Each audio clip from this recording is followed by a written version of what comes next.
5 минутта дайын болатын өте жеңіл әрі дәмді салатты бірге жасап көрейік. Ең алдымен жүгері мен фасольді сүзгіден өткізіп ыдысқа саламыз. Үгітілген ірімшікті қосамыз.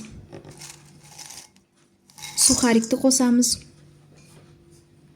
Сарымсақты турап немесе пресстен өткізіп саламыз.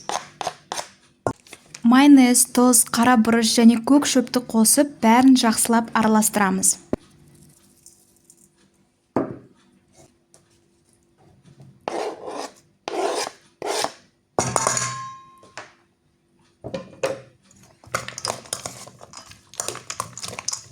Міне 5 минутта дайын болатын өте жеңіл әрі дәмді салат. Сіздерге де жасауға кеңес беремін.